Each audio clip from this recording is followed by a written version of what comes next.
Hi, my name is Ken Lasseson. I wrote the Microbiome prescription website.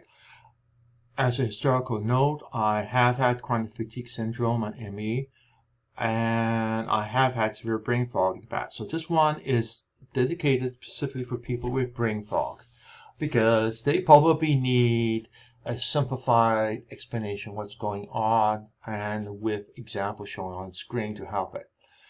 Okay, now the purpose is to identify bacteria that are contributing to the brain fog. There's not a single bacteria that causes brain fog. It's a combination of them. Think of it as this way. For example, autism. For a kid to have autism, there's a bunch of factors involved which increases the risk of autism.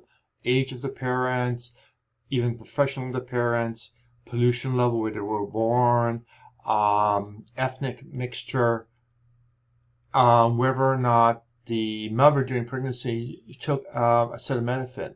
All of those are factors which increases or decreases the odds of a kid being born with autism. With brain fog, we have the same situation. There are a variety of factors which will increase the risk of having brain fog or decrease the risk of having brain fog. And so what the idea is, if you decrease the risk of the bacteria contributing to brain fog, chances are your brain fog will lessen or disappear entirely. So let's take it from the start. The starting point is look up library bacteria associated with symptoms. Nice and simple. Just click that, go to the website. You do not need to log in or anything. So that's it. Now, there you have 207 items are listed. That is, we have done this mathematical technique to find out how well things are associated with for 207 different symptoms which have been self-reported by people who uploaded the samples. With that, we have potentially 14,000 bacteria also up in the upload. So we are combining 200 by 14,000. We're talking about a lot of possible combinations, and there is a mathematical technique.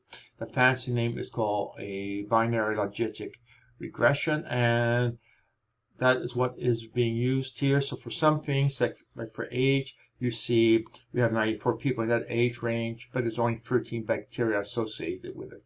We have here somebody who's 60 to 70, and we have 14, so about the same. But when you get down to a middle range, you have a lot.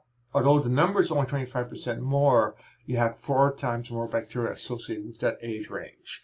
So all of it is association, not direct causality. It increases or decreases the risk. So again, trying to explain how we're doing it. Basically, it is like smoking increases your risk of lung cancer. Doesn't mean you will get lung cancer. George Burns is a classic example showing that, hey, if you smoke to the 100 heavily, I never get lung cancer. Other factors are involved, and it's a combination that determines whether or not something happens or doesn't happen. Similar, the presence of these bacteria determines, influences whether or not brain fog happens or not. Some people with chronic fatigue syndrome has no brain fog. Most people do. Same with long COVID, same scenario.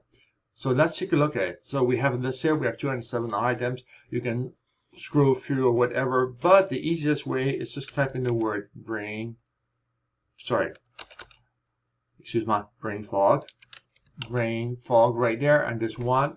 And we have 449 people in our sample of 2,800, about 25%, 20% of people report brain fog. From that number, we managed to get 211 bacteria are associated.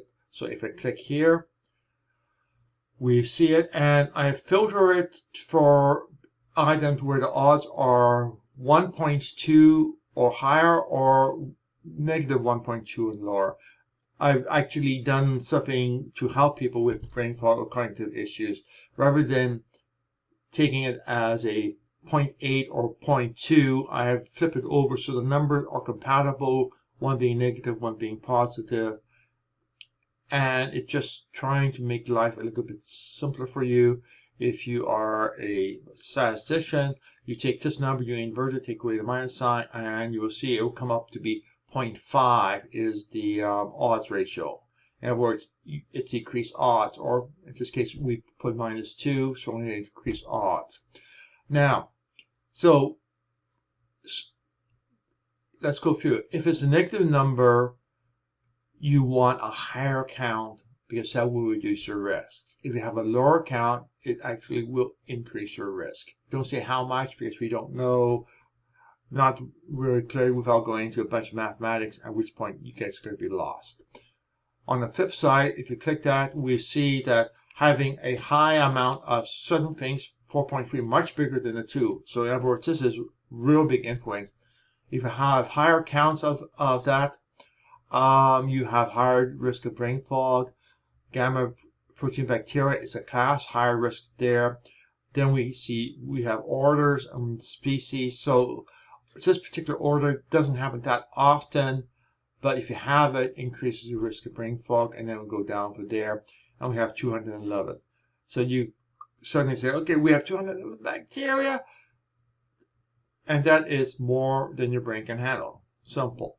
However, if you go log in into your samples, and I'll do that here with the demo login, and we'll go there. After you log in, make sure you change this up to something like intermediate level. Then you get symptoms and symptoms associated, and it will take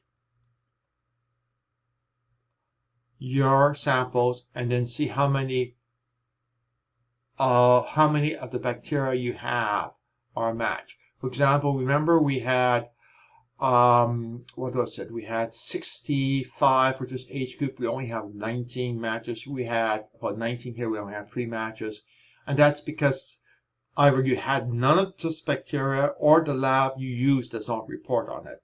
We don't know necessarily which way it is. You can find that out if you want to do a lot of legwork, but for the moment, to keep life simple, we have it. So again, we'll type in the word brain. There we have 56 bacteria associated. We click that, and now we have all the breakdown, which can be saturating. We still have 56 bacteria. We don't have 200. We have 56. However, if you click here once, then you will see all of the bacteria which are in the wrong direction, as in you want this to be lower or this one higher. Gives the odds and then the percentile. And generally, if the odds is positive, you want your percentile to be below 50%. If it's negative, you want your percentile to be above 50%. So that's sort of the easy there. And now you can go and do it. And you probably want to increase the number of items shown. So here we have a long list of things. And the standard way of doing it is you just go and you click the ones you are interested in, and then see what the suggestions are. I've actually pulled from the database a couple of people with brain fog, and here is an example of somebody, and here we have a whole bunch of things. And what I'm going to do is I'm going to click odds there and negative, and voila, the bacteria isn't there, but number 2 item, the gamma proteobacteria is too high, 75%. That's something we want to reduce. The next high odds is there, also want to reduce, And this one is, we are low, which is nice. We could want to try to reduce it, but generally we are lowering below the typical percentile. So usually we leave good enough alone. And here we have a particular type of bifidobacterium, which is also contributing to brain fog. Brain fog is not necessarily D-lactic acid specific and coming from lactobacillus. It can be associated with other types of bacteria. And we go down here, 1.4, etc. So we have there, again, you want to keep to the higher odds when possible. Here we have one which we want to do it. A bifidobacteria, but it does the opposite effect. and 1.5, 1.5, 1.5. So I'm going just down to 1.5. The 1.4 you can include whatever. So I'll basically do that, click, and it ends up going in and adding into a hand-picked bacteria. And then from the hand-picked bacteria, you can go and get your, either view them or get suggestions from them. So here's another one, and oops, sorry, that hit the wrong page.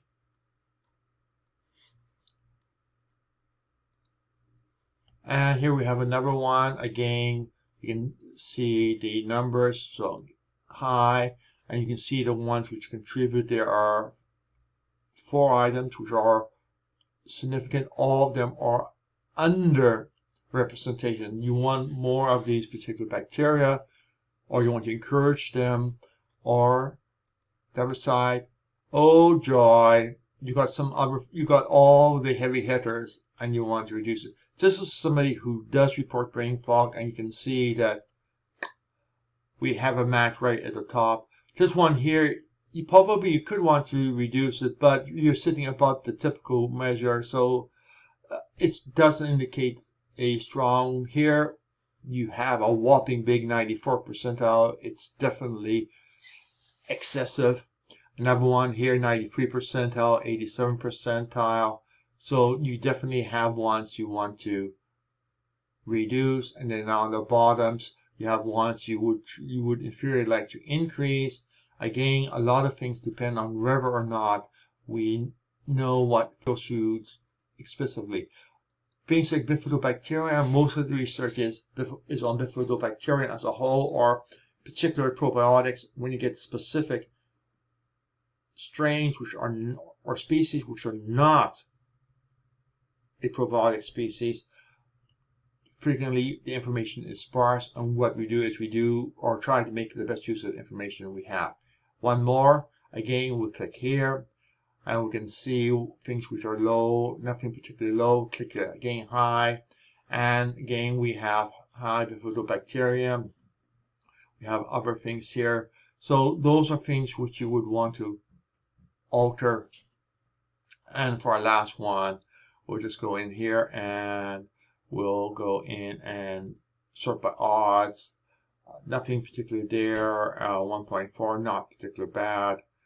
And here we have basically good, and we have here. So this person actually is interested. Oh, I know why. This last person is me. So I can see what I am, and basically I have very little hits for things which are high odds. In here, I mean, the 2 major ones, I'm way down 17 percentile. Other people with brain fog are 96 percentile. Bacterial people are at 60, 70, 80%. I'm down 31. No wonder I don't have brain fog. And then Blottia 1.5, okay, I'm high there. So there are a few there, but remember, each of these items contributes. Doesn't mean it will cause. It's a combination of them. You get enough of them in the wrong direction, and the cumulative effect will be brain fog. And going the other direction, all the things which are helping reduce brain fog, I have no issues here. We're down to only a couple, but in general, if you take a look at that list, it's pretty sparse. And some items like Streptococcus pneumonitis, which is higher count, higher risk, that is a probiotic.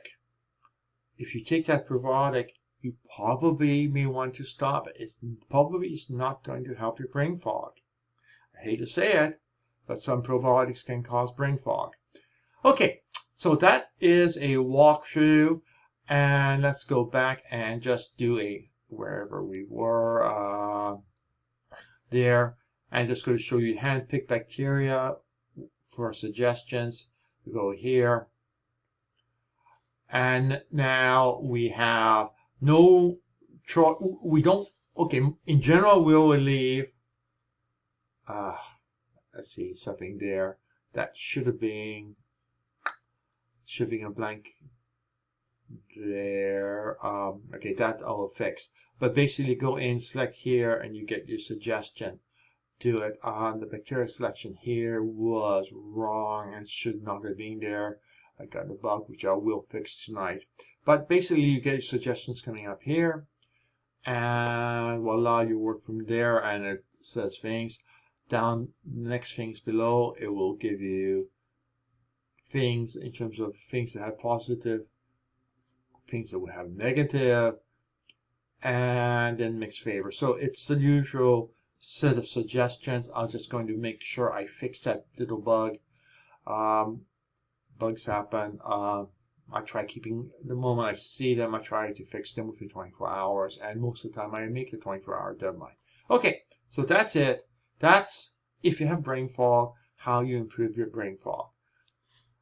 There is another portion coming where I'm actually going to be looking at trying to determine supplements to help, as well as specific probiotics to help in terms of the enzymes probiotics. So there's more stuff coming. By the moment, just as purely on bacteria, and it is a good beginning.